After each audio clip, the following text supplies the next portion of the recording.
The email notification chimed on my phone. Mom, it's been too long. We'd love to have you for Christmas this year. 26 years of silence from my son Timothy, now suddenly broken. The timing? Just 3 weeks after I won $4.2 million in the lottery. No contact when I battled cancer. Nothing when I turned 60. But money talks, I suppose. I replied with warm acceptance, smiling as I typed, though my heart had already decided I would never show up. Subscribe to hear how I handled my fortune-hunting son and reclaimed my self-respect. My name is Eleanor Mitchell, and at 67, I've learned more about human nature than I ever wanted to know. For most of my life, I've been a nurse at Portland General Hospital, living in a modest 2-bedroom apartment on the east side of the city. Nothing fancy, but it was clean, comfortable, and I made it home. Life hasn't always been kind, but I've tried to be. When my husband Frank died of a sudden heart attack when Timothy was just 8 years old, my world collapsed around me. Frank had been my high school sweetheart, the only man I'd ever loved. We had plans, dreams of traveling after retirement, maybe buying that little cottage by the lake we always talked about. Instead, I found myself a widow at 33, with a young boy who'd wake up crying for his daddy. Insurance covered the funeral and a few months of expenses, but after that it was just me. I picked up double shifts at the hospital, sometimes working 16 hours straight before coming home to help Timothy with homework. Sleep became a luxury I couldn't afford. When Timothy needed braces, I postponed my plan to go back to school for my advanced nursing degree. When he wanted to go to summer camp with his friends, I took on weekend shifts to make it happen. Our apartment was small, the furniture secondhand, but I made sure Timothy never went without the essentials. Christmas mornings still had presents under our tiny artificial tree. Birthdays meant homemade cake and at least one special gift. I stretched every dollar until Washington and Lincoln were practically holding hands. Things began to change when Timothy entered Lincoln High School. I noticed it gradually at first. The way he'd roll his eyes when I couldn't afford the premium cable package all his friends had. How he'd quickly walk ahead of me if we ran into his classmates at the mall. Little things that stung but that I attributed to normal teenage behavior. It was during his sophomore year that Timothy met Victoria Montgomery. The Montgomerys lived in the West Hills, in one of those sprawling houses with a view of Mount Hood. Victoria's father owned a chain of car dealerships across the Pacific Northwest, and her mother chaired charity galas I could only read about in the local paper. The first time Timothy brought Victoria home, I'd spent the entire day cleaning our apartment, even splurging on fresh flowers for the table. I'd made my special lasagna, the recipe Frank's mother had given me when we got married. Victoria picked at her food, her eyes taking in our cramped living room, the worn sofa, the small TV. She was polite enough, but I recognized the look. I'd seen it before at the hospital when wealthy patients ended up in the public ward due to insurance mix-ups. "Your home is so cozy, Mrs. Mitchell," she'd said, in a tone that made cozy sound like a terminal diagnosis. After that, Timothy preferred to spend time at Victoria's house. When I was invited to dinner there once, Mr. Montgomery asked what neighborhood I lived in, then nodded with a tight smile. "Ah yes. I believe we're opening a discount store in that area. Good potential for gentrification." Timothy became increasingly distant, embarrassed by my modest lifestyle, my simple clothes, my working-class mannerisms. When I used the wrong fork at the Montgomerys' dinner table, I saw him wince. When I mentioned my shift work, he quickly changed the subject. Despite this growing divide, I continued to sacrifice for his future. I took out a second mortgage on our small condo to help pay for his college tuition at Westlake University, an expensive private school the Montgomerys had attended for generations. Victoria's parents could have easily helped, but Timothy insisted it would be awkward to ask. So I worked extra shifts and ate ramen noodles 3 times a week while he studied business and economics in classrooms with mahogany paneling. During those college years, Timothy came home less and less. Holidays were spent with Victoria's family in Aspen or Palm Springs. My phone calls went unanswered for weeks. I sent care packages that he never acknowledged. Still, I told myself this was temporary, that once he established himself, my son would return to me. The final break came after his graduation. I'd saved for months to buy him a nice watch as a graduation gift, something professional he could wear to job interviews. I sat through the ceremony alone, as he'd only been able to secure 2 extra tickets which went to Victoria and her parents. When I gave him the watch afterward, he looked at it with a pained expression. "Mom, this is nice, but Victoria's parents got me a Rolex." He slipped my gift into his pocket without putting it on. A week later, he came to the apartment to collect some remaining belongings. I had sensed something was wrong, so I asked him directly what was bothering him. "I'm trying to build a life, Mom," he said, not meeting my eyes. "Victoria and I are getting married, and her father's bringing me into the business. I need to fit into their world. And I don't fit into that world," I said, finally understanding. "You don't understand how these people think, how they live. Every time I mention where I come from or what you do, I see the look in their eyes. You're holding me back from the life I deserve." His words cut deeper than any physical wound I'd ever experienced. "I've given everything for you, Timothy. And I appreciate that, but I need to move forward now. Victoria's parents have connections, opportunities. I can't keep being pulled back to this." He gestured around our small living room, at the life I'd built for us. 2 months later, Timothy married Victoria at the Montgomery estate. I wasn't invited. I learned about it from a small announcement in the newspaper. I sent a card in a small crystal vase I couldn't afford. It was returned unopened. The last time I saw Timothy was 26 years ago, when I made one final attempt to reach out. I drove to the office building where he worked in his father-in-law's company. The receptionist initially tried to turn me away, but I insisted on waiting. When Timothy finally emerged, his face registered shock, then embarrassment, then a cold resolve. "Mom, you can't just show up at my workplace like this. You won't answer my calls. You returned my letters. What choice did I have?" He pulled me into a conference room, his expression grim. "Look, I think it's better if we make a clean break. My life is here now with Victoria and her family. Having you in my life, it just complicates things. I'm your mother, Timothy. The only family you have left." "I have a new family now," he said firmly. "Please don't contact me again." I left his office that day feeling like someone had hollowed me out completely. For months afterward, I moved through life like a ghost, going through the motions at work, coming home to an empty apartment, staring at photos of a little boy who no longer existed. Eventually, I packed those photos away, not because I wanted to forget, but because remembering hurt too much. Life goes on even when you think it can't possibly continue. After Timothy cut me out of his life, I threw myself into my nursing career. I moved to a different apartment, smaller but with a garden view that gave me some peace. I made new friends, mostly colleagues from the hospital who became my chosen family over the years. Judith Alvarez lived in the apartment next to mine. She'd been a pediatric nurse for 30 years before retiring, and we bonded over late-night cups of tea and stories about difficult doctors and miraculous recoveries. Raymond Collins, a retired high school science teacher, joined our little group after meeting us at a community garden project. The 3 of us formed a tight-knit circle, celebrating holidays together, helping each other through health scares and hardships. When I finally retired at 65, I found purpose in volunteering at the Riverside Community Center. 3 days a week, I helped senior citizens navigate healthcare paperwork, translating medical jargon into plain English. It wasn't exciting, but it was meaningful, and that was enough. My routine was comfortable, if unexceptional. Tuesday mornings meant coffee with Judith at Rosie's Cafe. Thursday evenings were board games with Raymond and a rotating group of friends. Sundays I tended my small container garden of herbs and cherry tomatoes. It was on an ordinary Wednesday when everything changed.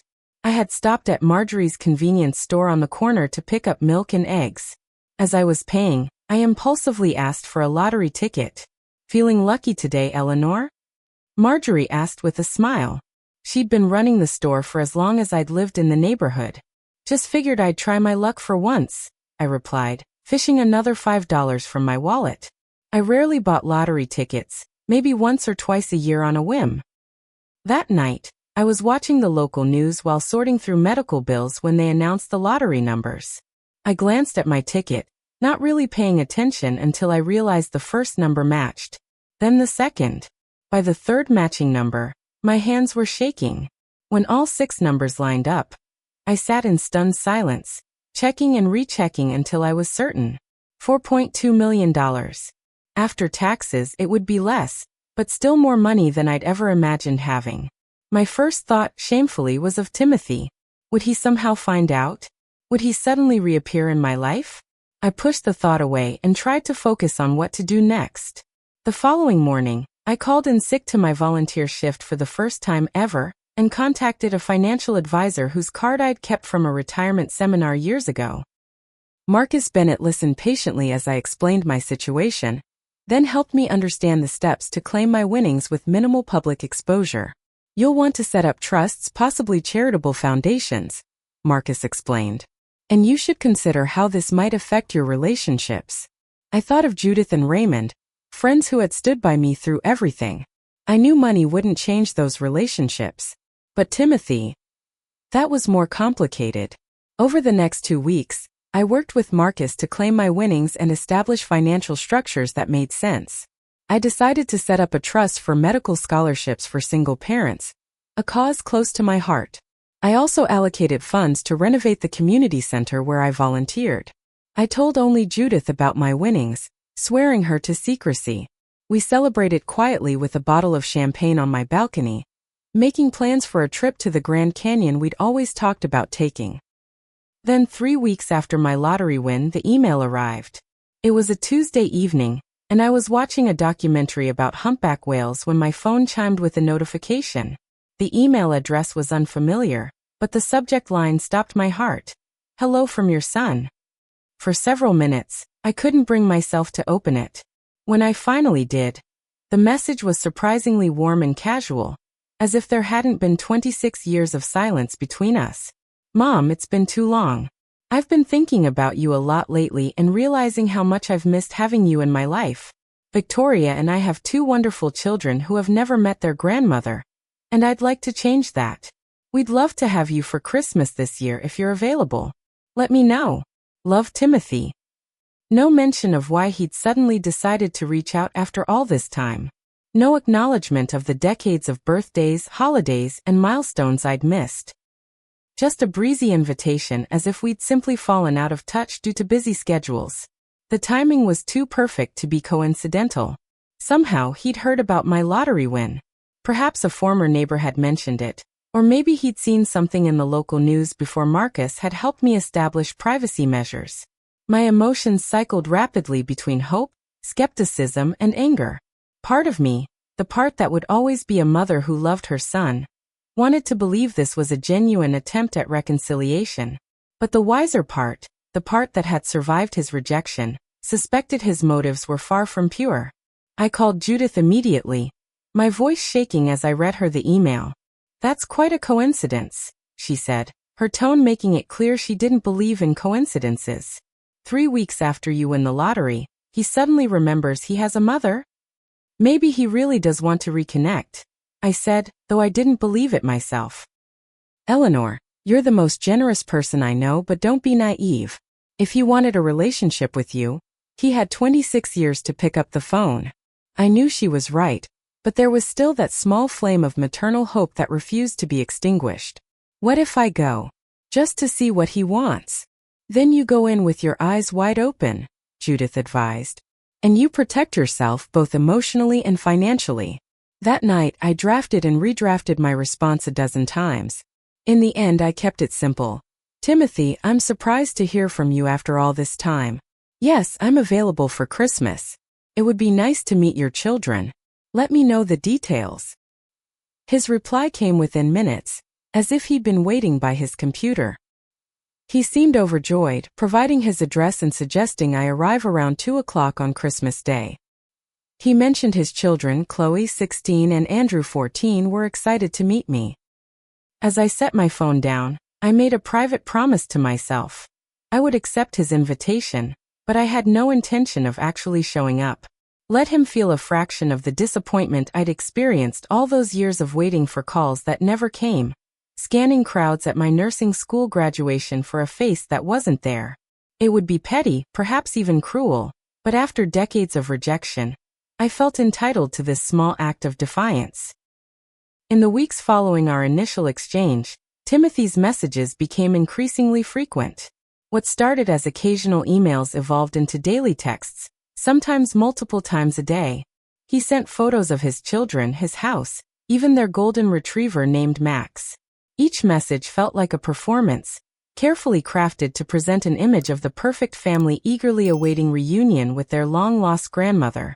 Just thought you'd like to see Chloe's painting that won first prize at the school art show.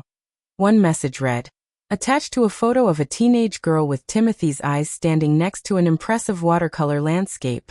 Andrew's baseball team made it to regionals. He's a pitcher just like Dad was, read another, accompanied by a picture of a young boy in a uniform, his smile slightly forced for the camera.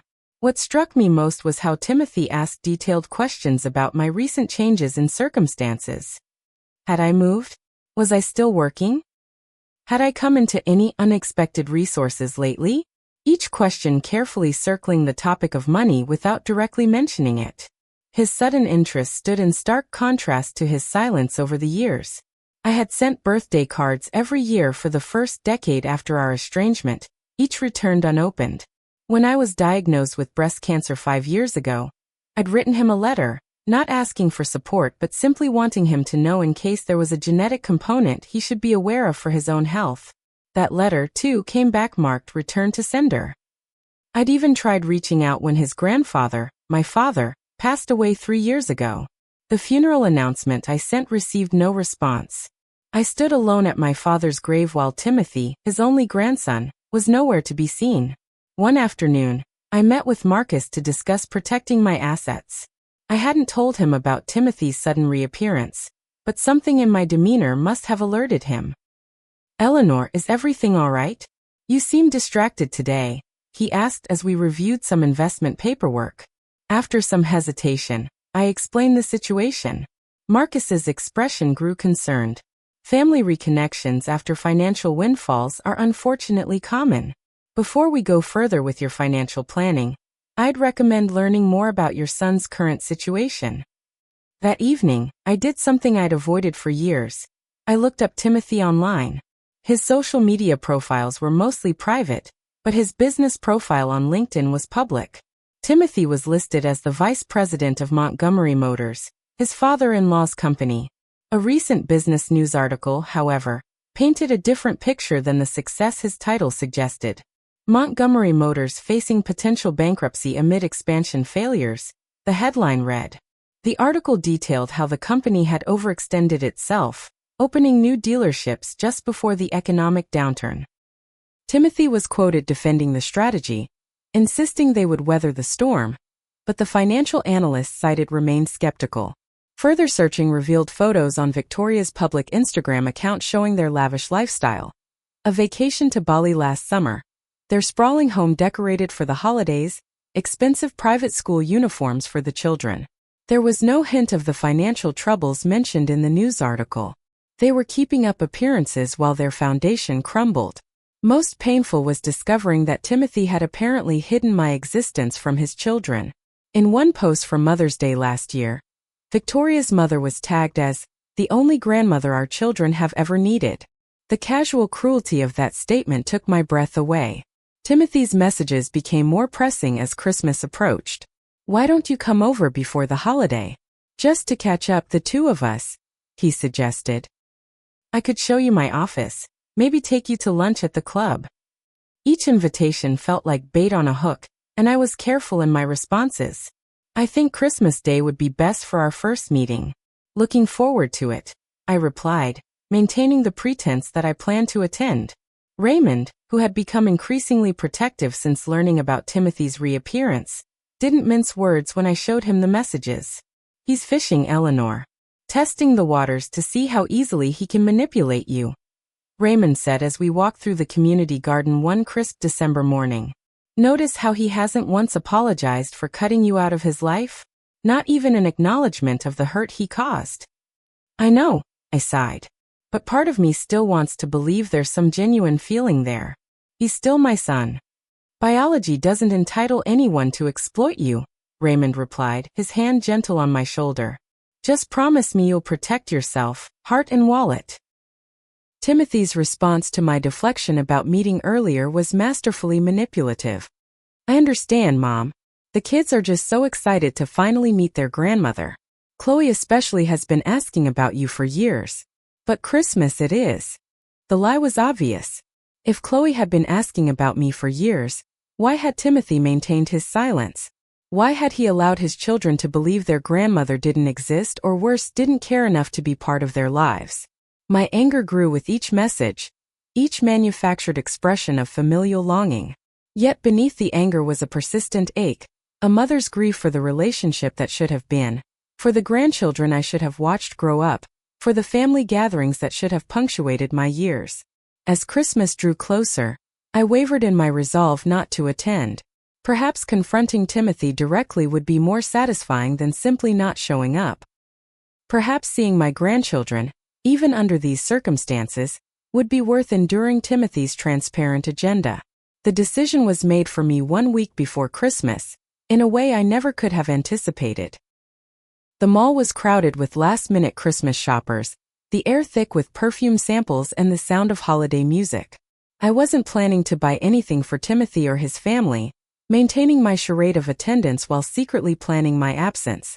Still, I found myself drawn to the stores, perhaps out of habit, perhaps out of that stubborn maternal instinct that refused to die completely. Eleanor? Eleanor Mitchell, is that you? I turned to see a woman about Timothy's age approaching me, her face vaguely familiar though I couldn't immediately place her. It's Sylvia Hanson, she said, noticing my confusion. Well, Sylvia Donahue now. I was in Timothy's class at Lincoln High. The memory clicked into place. Sylvia had been a quiet, studious girl who had come to our apartment a few times for study groups. Sylvia, of course. How lovely to see you, I said, genuinely pleased to encounter someone from that happier time. I can't believe it's you, she continued, her expression curious. I actually ran into Timothy at a business function last year, and he mentioned you had passed away some time ago. The world seemed to tilt beneath my feet. I'm sorry, what did you say? Sylvia's hand flew to her mouth. Oh God, obviously he was... I'm so sorry, Eleanor. He specifically said his mother had died several years back. I even expressed my condolences. The cruelty of it stunned me. It was one thing to cut me out of his life, another entirely to erase my existence with a fabricated death. Please don't apologize, Sylvia. You couldn't have known. My voice sounded distant to my own ears. We chatted briefly after that, exchanging pleasantries while I struggled to maintain my composure. After we parted, I sat on a bench near the mall's central fountain, trying to process this new information. Timothy hadn't just abandoned me. He had killed me off in his narrative. Was it easier to explain a dead mother than one who had been discarded for being insufficiently prestigious? Did a tragic story of early widowhood, and then losing his mother, play better in the country club circles he frequented? That afternoon, without any clear plan, I found myself driving to the address Timothy had provided for the Christmas invitation. I told myself I was just getting my bearings for Christmas Day. But deep down, I needed to see the reality of his life for myself. The house was in Laurelhurst, one of Portland's oldest and most prestigious neighborhoods. A large Tudor-style home with a circular driveway and perfectly manicured hedges. Christmas lights outlined the roof and windows, and an enormous wreath hung on the front door. It looked like something from a holiday catalog, impersonal in its perfection. I parked across the street, not intending to approach, just to observe. But as I sat there, Timothy and Victoria emerged onto their side patio, apparently in the middle of an argument. They were too far away for me to hear clearly, but their body language was unmistakable. Victoria's arms were crossed tightly, her face pinched with stress. Timothy was gesturing emphatically, running his hand through his hair in a gesture so familiar it made my heart ache. This was a mannerism he'd inherited from his father. They moved closer to the edge of the patio, their voices carrying now. We can't keep this up, Timothy, Victoria was saying. The credit cards are maxed out, and Daddy says the business needs another cash infusion, or we'll have to close the newest locations. I'm handling it, Timothy insisted. We just need to get through the holidays. Your mother better come through for us after all this effort, Victoria said, her tone bitter. Do you know how humiliating it is to pretend we're fine when Melissa and Brad just bought a vacation home in Maui? If we have to downsize. Don't worry. Timothy cut her off. I know exactly how to handle her. She's lonely, desperate to be back in my life. Trust me, once she meets the kids, sees what she's been missing, she'll want to help.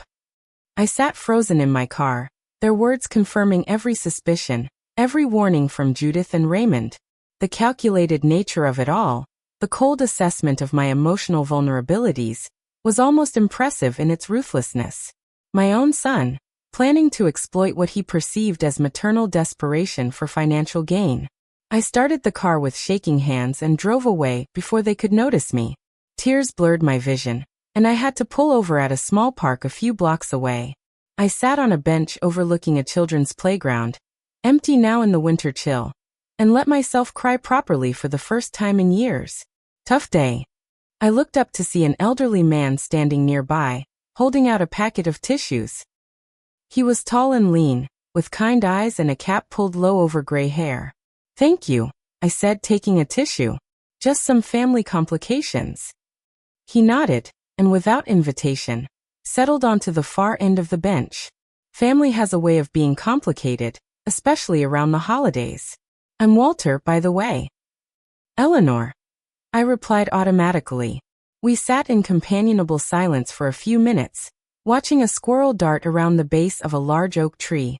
My son died 5 years ago, Walter said eventually. Heart attack at 42. Too young. Before that, we hadn't spoken for 3 years over a stupid argument about politics. All that wasted time I can never get back. I'm so sorry, I said, meaning it. Life's too short for grudges, he continued. But it's also too short to let people treat you badly. That's the hard balance, isn't it? Forgiveness without becoming a doormat. His words resonated with something deep inside me. For 26 years, I'd carried both grief and anger, twin burdens that had shaped my life in ways I'd never fully acknowledged. How do you find that balance? I asked. Walter smiled slightly. You set boundaries with love. Make it clear what you will and won't accept, but leave the door open for genuine change. He stood up, adjusting his cap. Anyway, forgive an old man for philosophizing at strangers in the park. I hope whatever you're going through resolves itself. As he walked away, something shifted inside me. The passive plan to simply not show up on Christmas Day suddenly seemed inadequate, even cowardly. It would be momentarily satisfying but ultimately hollow. Like most acts of petty revenge, Timothy believed I was desperate and lonely, easy to manipulate with false affection, and the dangled promise of family connection. He was counting on the power imbalance that had defined our relationship for decades, his rejection making me grateful for any crumbs of attention. But the truth was, I wasn't the same woman who had stood in his office 26 years ago, pleading for a place in his life. I had built a meaningful existence without him. I had friends who genuinely cared for me, work that mattered, and now financial security that had nothing to do with him. The real power move wouldn't be standing him up on Christmas. It would be showing up fully aware of his motives, refusing to be manipulated, and setting the terms of any future relationship myself. I drove home with a new sense of purpose, already forming a plan for Christmas Day. Timothy wanted to use my perceived weaknesses against me. Instead, I would show him my strength. Christmas morning dawned clear and cold, sunlight glinting off frost-covered lawns. I'd been awake since 5, too nervous to sleep, going over my plan repeatedly. Despite knowing Timothy's invitation was motivated by financial interests rather than genuine reconciliation, I had decided to buy gifts for my grandchildren. Nothing extravagant that could be interpreted as flaunting wealth, but thoughtful items that reflected care.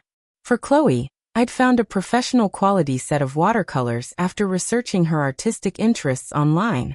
For Andrew, a vintage baseball signed by a Portland Mavericks player from the 1970s that I'd spotted in a collectibles shop. I dressed carefully in a deep burgundy sweater and charcoal gray pants, accessorized with the pearl earrings Frank had given me on our 10th anniversary. I wanted to look nice without appearing to have made too much effort. My hair, now fully silver, was styled simply. I applied minimal makeup, just enough to feel put together.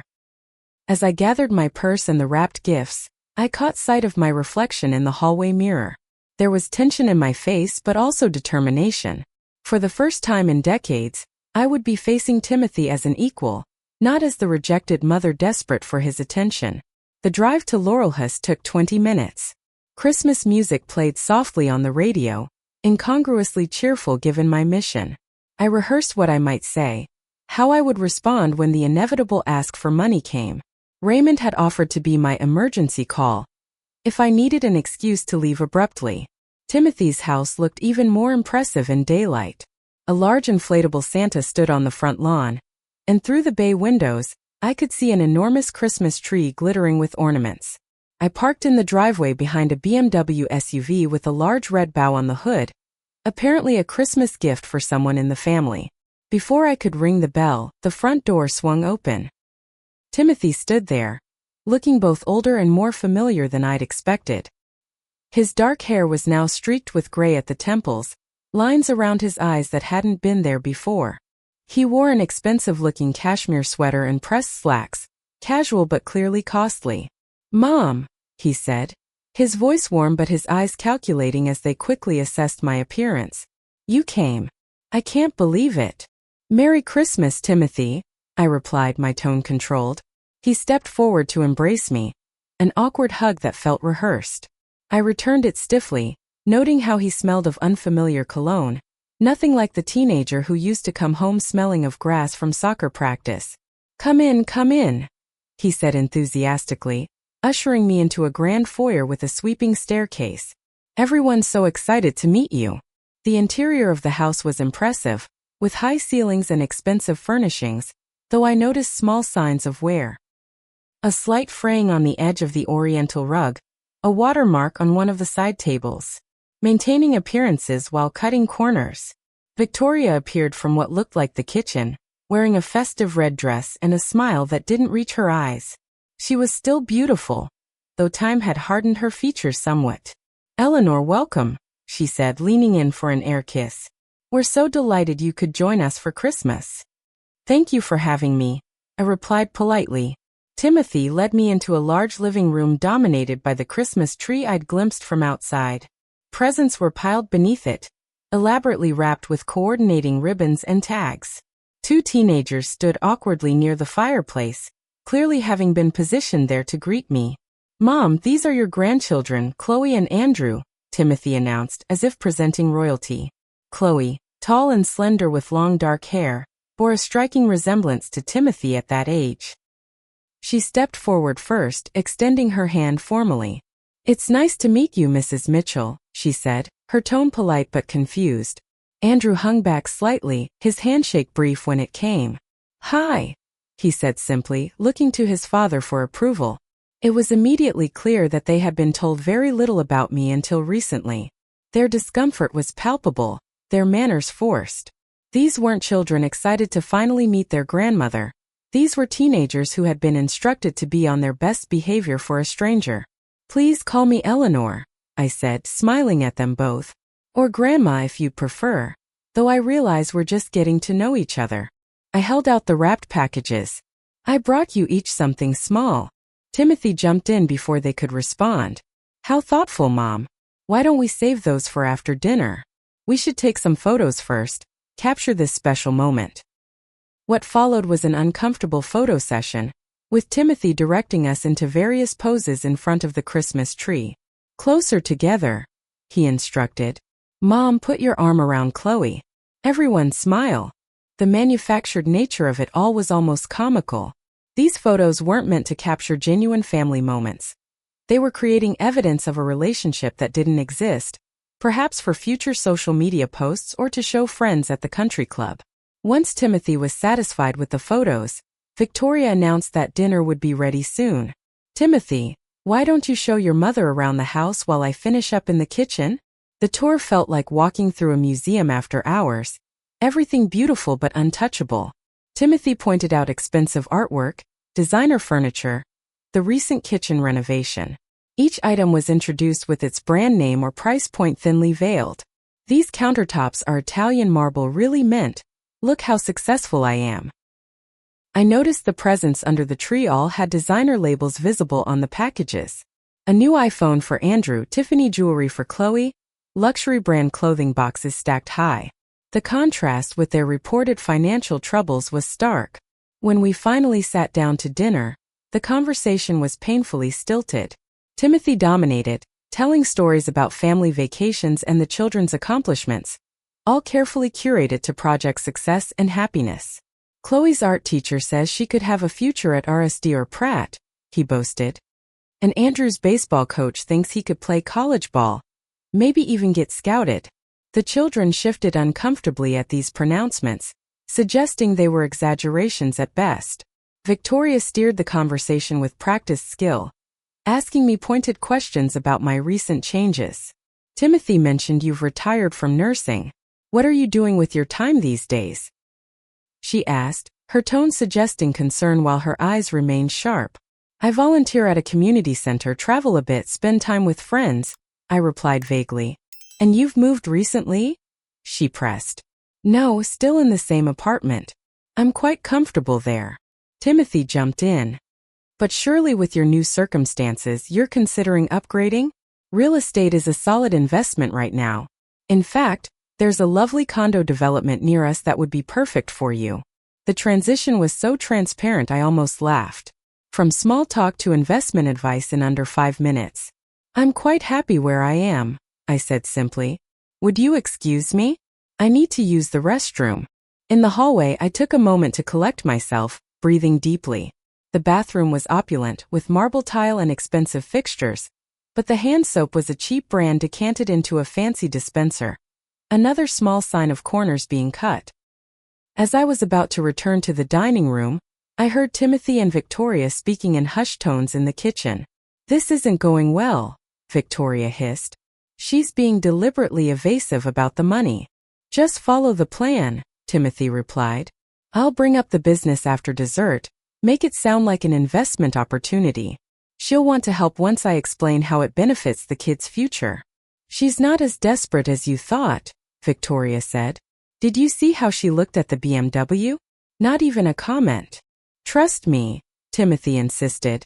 She's alone, she has no one else. Of course she wants to help her only family.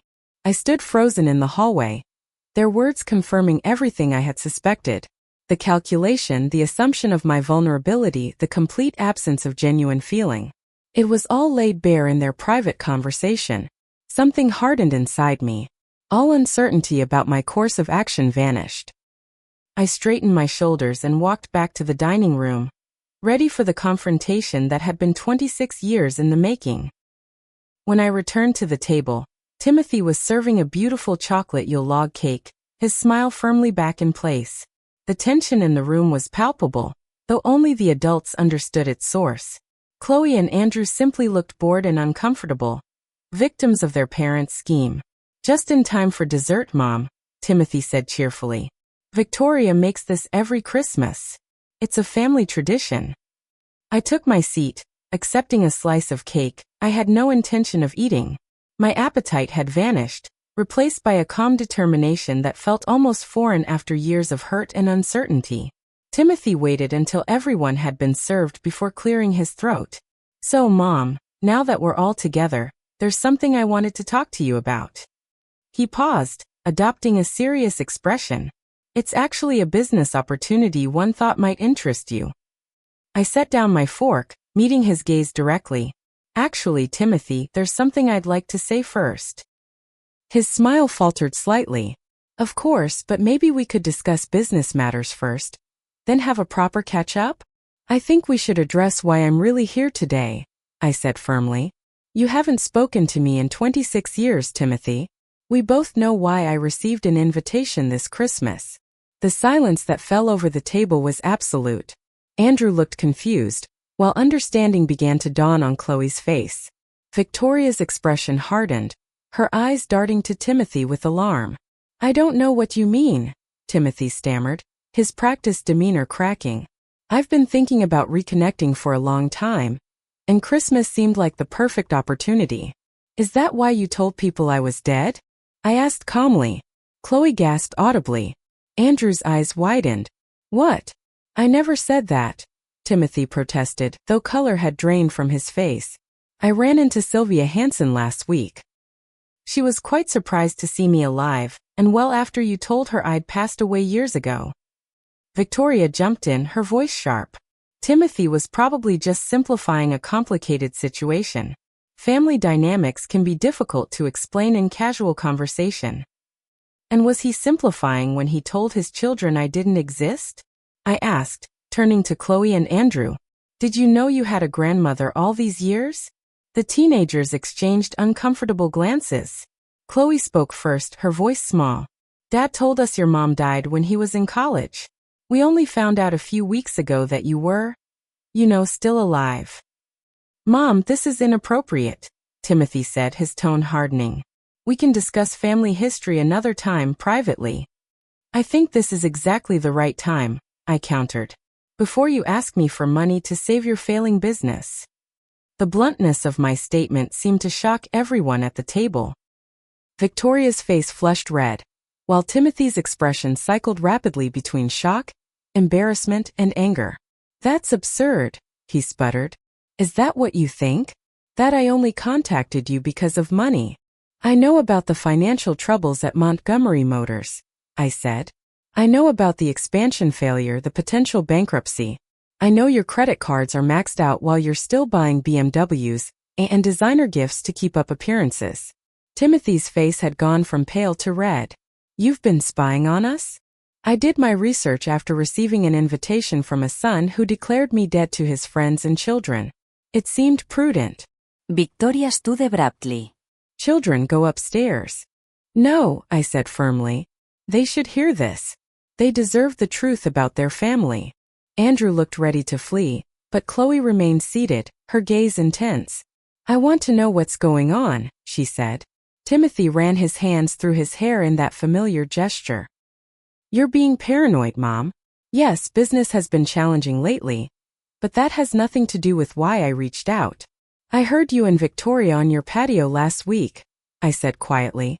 I heard you say you know exactly how to handle me because I'm lonely and desperate to be back in your life. Victoria sank back into her chair, defeat written across her features. Timothy's carefully constructed facade finally crumbled completely. Fine, he snapped. Yes, we're having financial difficulties. Yes, I thought you might be willing to help, especially after coming into money yourself. Is that so terrible? You're my mother. Families help each other. Families help each other, I repeated slowly. Where was that sentiment when I was battling breast cancer alone 5 years ago? Or when your grandfather died and you couldn't be bothered to attend his funeral? Where was family when you told people I was dead rather than acknowledge your working-class mother? Timothy had no answer, his mouth opening and closing without words. I turned to my grandchildren, softening my tone.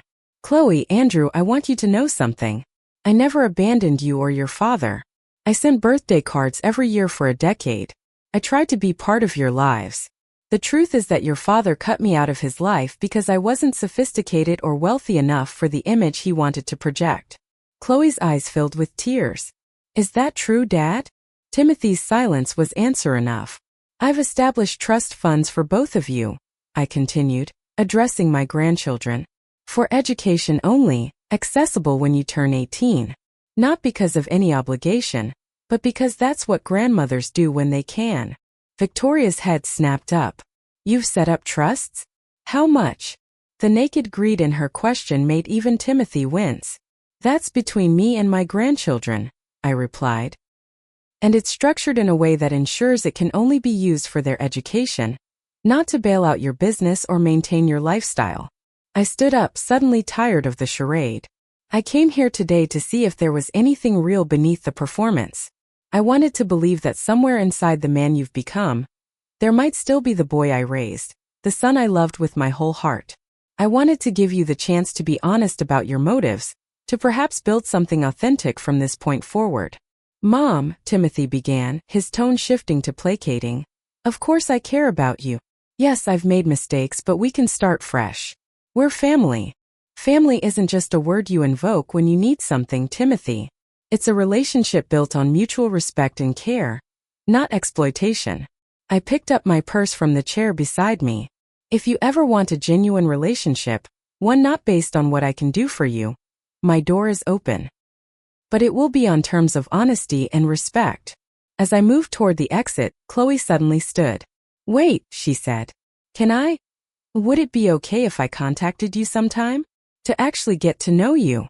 The simple sincerity in her question nearly broke my composure. I would like that very much, Chloe. I left my contact information on a slip of paper, along with the still-wrapped gifts for my grandchildren. Timothy remained frozen in his chair as I walked to the door, the carefully orchestrated Christmas gathering in shambles around him. Goodbye, Timothy, I said from the doorway. Merry Christmas. The cold air outside felt cleansing after the stifling atmosphere of forced cheer and hidden agendas. As I drove away from the house with its perfect decorations and imperfect family, tears streamed down my face. But for the first time in 26 years, they weren't tears of rejection or longing. They were tears of release. I drove straight to Judith's apartment, where she, Raymond, and a few other friends had gathered for their annual Christmas dinner. They took one look at my face and enveloped me in hugs without questions. It wasn't until after we'd eaten and the others had gone home that I told Judith and Raymond everything that had happened. I'm proud of you, Judith said, squeezing my hand. It took courage to face him like that. Not courage, I replied. Self-respect.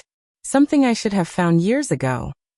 The contrast between Timothy's manufactured Christmas tableau and the genuine warmth of dinner with friends couldn't have been more stark. One was all surface and pretense, the other real connection and caring. I had spent so many years mourning the family I'd lost that I hadn't fully appreciated the family I'd found. A week after Christmas, an email arrived from Timothy. I let it sit unread for several hours, steeling myself for more manipulation or anger. When I finally opened it, I was surprised by its tone. Mom, I don't know if you'll read this, but I need to apologize. You were right about everything. The invitation was motivated by our financial situation, and I convinced myself it was justified because we're family. The truth is, I've spent most of my adult life running from my background, trying to fit into Victoria's world. I told myself cutting you out was necessary for my success, but really it was just cowardice and shame. I'm not asking for money or even forgiveness right now. I just wanted you to know I understand what I did, and I'm sorry. I read the message several times, searching for the angle, the hidden manipulation, but it seemed, on the surface at least, to be a genuine acknowledgement of wrongdoing. I didn't respond immediately, letting the words sit with me for a few days as I considered whether to believe in this apparent change of heart. Before I could decide how to reply, another message arrived, this one from Chloe. She had written a thoughtful note thanking me for the watercolors and asking if we could meet sometime, perhaps for coffee. I'd like to know about you, she wrote. About Dad when he was young, about my grandfather I never met. If that's okay. We arranged to meet at a cafe halfway between our homes, Victoria reluctantly agreeing to drop her off. That first meeting was awkward but sweet, both of us careful with our words but genuinely interested in connection. I brought old photos of Timothy as a child, stories of Frank that made her laugh. She showed me pictures of her artwork on her phone, her talent obvious even in digital form. Our meetings became regular, once or twice a month, sometimes with Andrew joining us. I was careful never to criticize their parents, to keep my focus on building a relationship with them directly. In time, I began to see glimmers of myself in Chloe's determination, echoes of Frank and Andrew's quiet humor. 6 months after that disastrous Christmas dinner, Timothy asked to meet. We sat in a small park near my apartment, the spring flowers in bloom around us. The company filed for bankruptcy, he said without preamble. We've had to sell the house, move to something more modest. Victoria's parents helped a little, but they're not as wealthy as they once were either. I'm sorry, I said, and meant it. I took no pleasure in his financial downfall. Don't be. It's been clarifying. Losing the trappings of success makes you reassess what actually matters. He hesitated. I'm not here to ask for money. I just wanted to talk, maybe start rebuilding something. If you're willing. I studied his face, searching for signs of the boy I'd raised. There, in the set of his jaw, the crinkle around his eyes, I could still see traces of my son. We can try, I said cautiously. Slowly.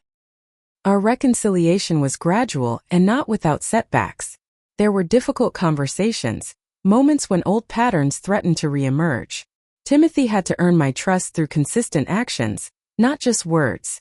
I had to learn to set boundaries while keeping my heart open to genuine change.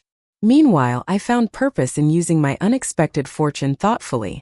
I established a scholarship for nursing students from disadvantaged backgrounds, naming it after Frank.